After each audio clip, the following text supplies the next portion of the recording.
Today we're making whipped pumpkin pudding. It's creamy, cozy, and full of fall flavor.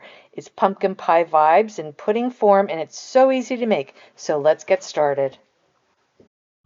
Hi everyone, and welcome back to my channel. I'm Wendy, and welcome to the Baker's Loft.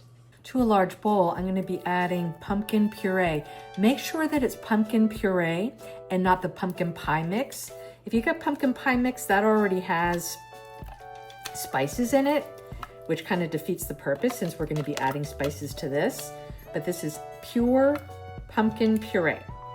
And this is about 15 ounces. I'll have all the measurements and the recipe in the description below, so don't worry. Next, we're going to be adding our sugar and our spices. This is a combination of cinnamon, ginger, clove, and salt. Next, we're going to add 2 egg yolks. I've gone ahead and separated eggs ahead of time. And today I'm going to be using my hand mixer. I just didn't feel like getting out my big KitchenAid, and this will do just as well as my KitchenAid mixer. And we're going to beat this for 2 minutes until it's light and fluffy. We are almost done here. You can see that it's getting a little thicker. That's due to the egg yolks we just added. Now here I have 1 cup of dried bread crumbs, and they're very, very fine. So we're just going to add these in and combine. And this is going to give the pudding, the pumpkin pudding, almost like a bread pudding type consistency. And to our mixture, I'm adding 2 cups of milk.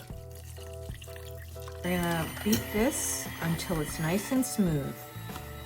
We're going to beat our egg whites until they're foamy and soft peaks form. When you lift the batter out, you don't want them stiff. You want them very soft to create a nice pudding. Here's what I mean by soft peaks. They're not stiff, they're kind of falling over, and that's how we want it. We don't want it like a meringue for a pie. Now we're going to add in our egg whites. We're not going to mix this up. We're going to fold the egg whites in. This is what is going to give the pudding a nice, light, fluffy consistency. We do not want to deflate these egg whites in any way, so we're kind of scraping along the sides and coming up and over. Scrape along the side, up and over until all the egg whites are incorporated. This is an 8x10 Pyrex, something along this size would be great, and I've already gone ahead and sprayed it with non-stick spray. And we're just gonna get everything in here. And now we are ready for the oven. We're gonna bake this at 350 degrees for about 45 to 50 minutes. I'm gonna check it at 45. My oven runs a little hot. Everyone's oven is different. So, see you in a bit. Here we are, out of the oven, all nice and cooled. It smells amazing, but it looks somewhat underwhelming. So let's make this a showstopper. Okay, so I have a few things here to make this into a really beautiful dessert that you would want to serve to your guests.